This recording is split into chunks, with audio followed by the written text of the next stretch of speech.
자꾸 뉴스나 이런 데 보면 이 뭐 기포가 50억이네 뭐가 뭐 신고가를 찍었나 어쩐데 막 이러니까 막 지금 아 불행이 어떻게 2, 3년을 여기서 어떻게 더 기다리니까 지금 몸이 달아 죽겠는데. 그러니까 제발 좀 반포 같은 데 보지 말고요. 기본적으로 그 아파트 가격에 대해서는 그다지 신경 안 쓰셨으면 좋겠어요. 아파트 50억이요. 앞으로 2, 30년 후에는 서울에 있는 하급지도 50억이 될걸요? 그건 어차피 인플레이션 때문에 나타나는 현상이잖아요. 그래서 먼저 사는 게 좋긴 하죠. 근데 이왕이면 싸게 사는 게 맞는 거잖아요. 그리고 지금 이렇게 안달복달한 이유가 뭘까요? 그 안달복달을 왜 하는지 모르겠어요. 제 입장에서. 잔상, 과거의 잔상. 결국은 제가 볼 때는 힘드니까 빨리 은퇴해서 쉬고 싶다는 거거든요. 그게 굉장히 강할 거예요. 내 회사 생활 이렇게 힘든데, 요번에 보니까 동탄 요번에 300만 명이 들어왔는데 어떤 놈인지, 부럽다. 오늘 보니까 뭐 현대? 그런 기회들이 앞으로 계속 나올 거라고 저는 보여지고 있고, 근데 그거에 대해서 지금 말도 안 되는 300만 분의 1? 그거에 얽매여서 이렇게 하기에는 지금 시장이 여러분들한테 그렇게 기회를 자주 주는 것도 아니고, 그러니까 좀 차분히 하시는 게, 그리고 이미 본인들이 나도 모르게 약간 도박 성향에 지금 파묻혀 있는 것 같아요. 차근차근, 가장 기본적으로 많이들 써보셨던 용어는 복리의 마법. 이렇게 얘기하잖아요. 네. 좋은 얘기다. 말들은 잘해. 근데 복리의 마법이 뭔지에 대해서는 아무도 몰라. 적게 먹어도 그게 시간이 손해 없이 꾸준히 가서 그거에 곱하기 배수로 가게 되면 어마어마한 수익이 된다라는 거거든요. 그러면 본인이 원하는 은퇴고 뭐고 다 그냥 알아서 해결이 되는 부분일 텐데 자꾸 리스크를 지려고 하죠.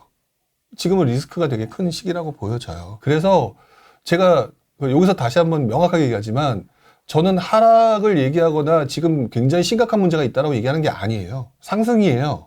상승인데 지금 현재 여러분들은 많은 사람들의 마케팅적 용어와 그 다음에 여러분들의 조급함에 의해서 남들한테 돈을 벌어주는 시장 속에서 지금 헤매고 있는 중이다. 여러분들이 돈 벌 수 있는 거, 확실하게 돈 벌 수 있는 그거를 생각해 볼 때, 혼란스러워서 상승할 수도 있고 하락할 수도 있는 50대 50 시장 1년 안에 그 시장에 투자하시겠습니까? 2, 3년 안에 100% 수익을 극대화시킬 수 있는 시장에 투자하시겠습니까? 라고 하면 후자일 텐데, 막상 지금 그것에 혼란스러움을 갖고 있지 않느냐라고 얘기를 하고 싶고요. 그래서 저는 여러분이 가능하면은 전세 가격 상승과 여기에 따른 매매 수요 활성화라고 하는 부분, 그 다음에 지방장이 너무너무 힘들어서 정부 입장에서는 이 시장을 조금 완화시켜주고 살려줘야만이 부동산 시장이 제대로 돌아갈 수밖에 없는 이 상황과 정부가 그렇게 할 수밖에 없음을 이용하는 똑똑한 투자자가 돼야 되는 게 맞다고 봐요. 그러면 2, 3년 후에 구체적인 어떤 정책이 나올지는 모르겠지만 지방 쪽에 좀 더 확률이 높을 수도 있겠네요. 그렇죠. 그 말 했으니까 갑자기 또 생각이 했는데 제가 얼마 전에 나와서 아무런 기준과 뭐도 없이 지방 가라고 하는 사람들이 뭐냐 막 그러면서 제가 막 뭐라고 했죠.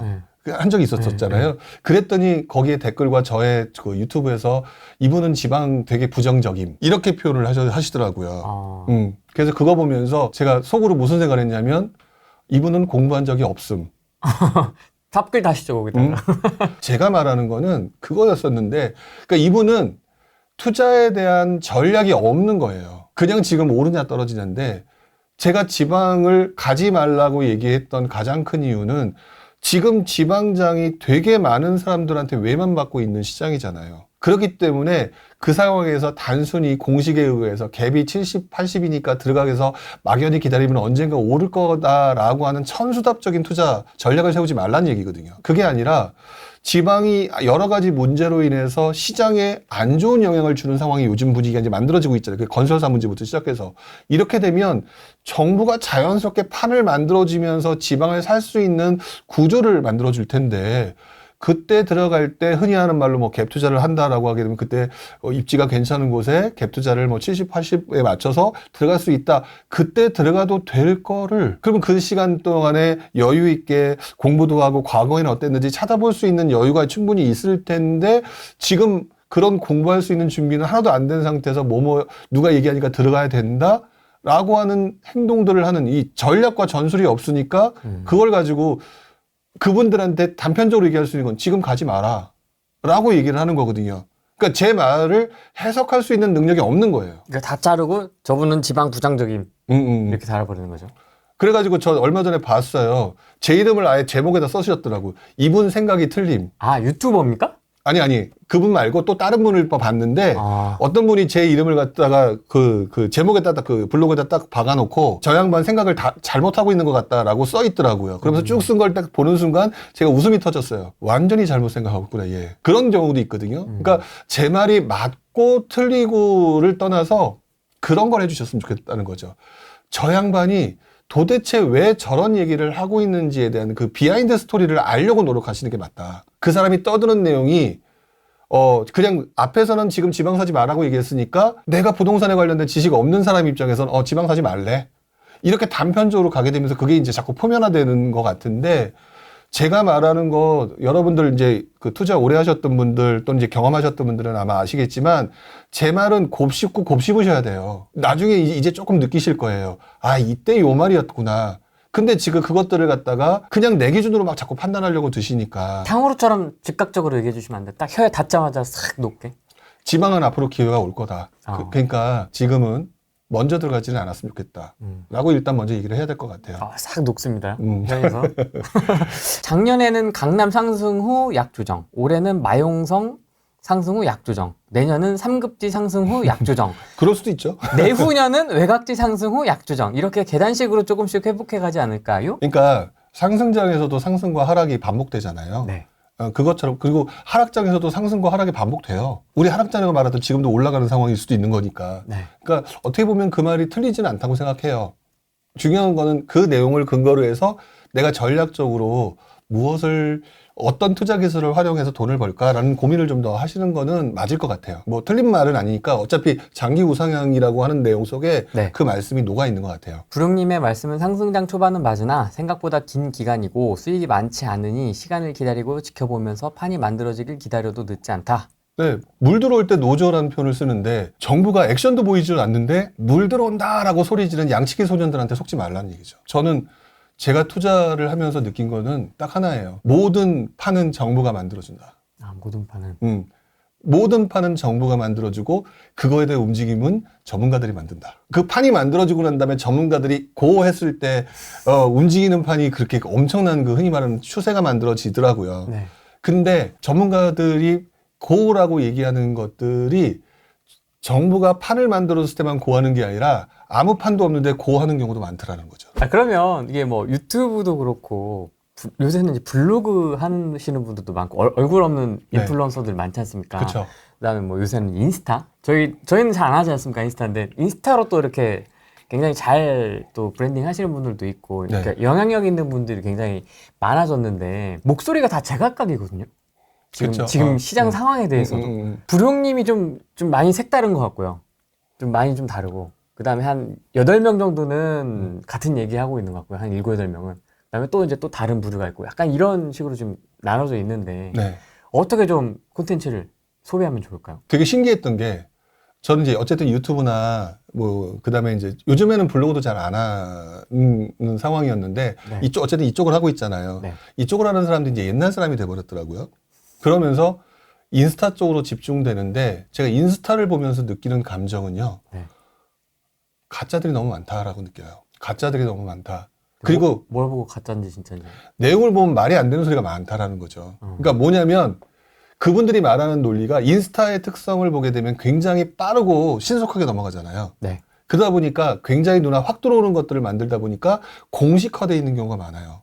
근데 그 공식화되어 있는 내용들로 투자를 해서 돈을 버는 거라면 모든 사람이 부자가 됐어야 되는데 지금 그게 아닌 거거든요. 그리고 제가 보면서 느끼는 게 이분들이 전문가가 아니라 저는 이분들이 자기 개발자로 보여요. 뭐냐면 젊은 분들한테 요즘에 유행하는 그런 것들을 보게 되면 자기 개발을 통해서 사람들한테 브랜딩을 하고 그걸 통해서 수익을 창출하는 그런 거에 대해서 포커싱 되어 있는 강의나 이런 게 되게 많더라고요.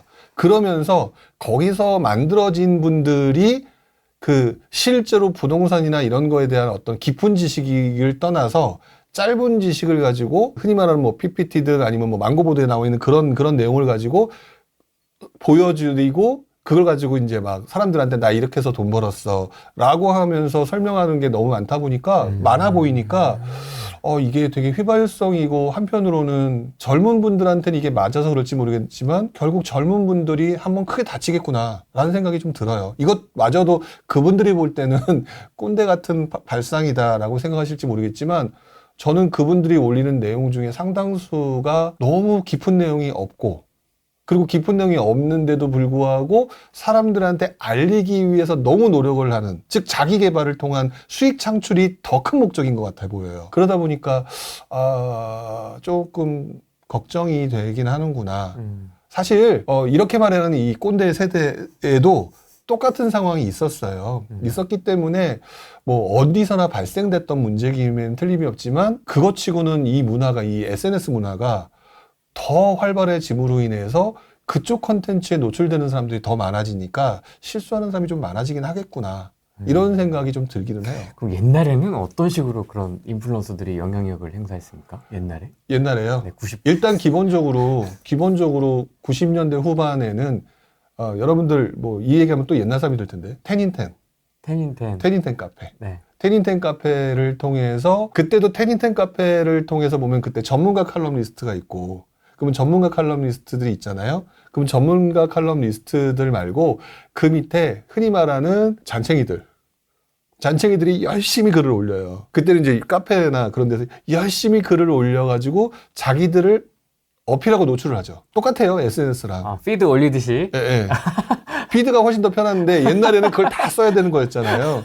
그렇게 해서 올려서 그 중에 개 중에 몇 사람이 사람들한테 노출이 되죠. 그러면 이제 그게 또 이제 전문가 칼럼이나 이런 데로 올라가고 올라가면서 나름대로 또 카르텔 같은 게 형성이 되고 그러다가 너무 열심히 소개를 했는데 그 당시에 저도 기억이 나는 게 2000년대 초반에 어마어마하게 유명했던 분들이 꽤 있었어요. 근데 그 이후에 이분들이 이상한 소리를 하네? 이건 아니지 않나? 이런 것들을 보면서 제가 그때 많이 느꼈죠. 전문가들이 다 전문가가 아니구나. 그리고 결국 그런 분들도 사라지기도 하고 또는 뭐 여러분들이 잘 알고 계신 지금까지 살아계신 뭐 그런 분들도 유지되는 분들도 계신 거고 이러면서 검증되는 과정이 있었는데 그 검증되면서 조금 알려지고 그 다음에 또 이제 틀린 부분이나 이런 것들 때문에 없어지고 이런 것들이 만들어지면서 조금 근데 알다시피 그때부터 지금까지 있는 분들이 몇 분이나 있나요? 없잖아요. 네. 그렇다면 비슷하지 않을까요? 지금 떠들어대는 수많은 사람들 중에 상당수가 여러분들이 생각하는 것처럼이 아닐 수도 있다. 심지어 저도 그런 사람의 하나일 수도 있다라고 제가 항상 강조하잖아요. 그러니까 여러분들이 너무 불특정 다수한테 그러시면 안 되고 이 중에서 혹시라도 뭐랄까 젊은 분들이 지금 특히나 들어와 계시다면 네. 인스타 피드를 통해서 얻는 그 지식들은요. 조금 더 탕후루에 가까운 것 같다는 생각이 들어요. 솔직히. 너무 달아. 근데 이가 썩을 것 같아. 맛있잖아요. 근데 이는 썩잖아. 먹을 땐 맛있잖아요. 그렇죠.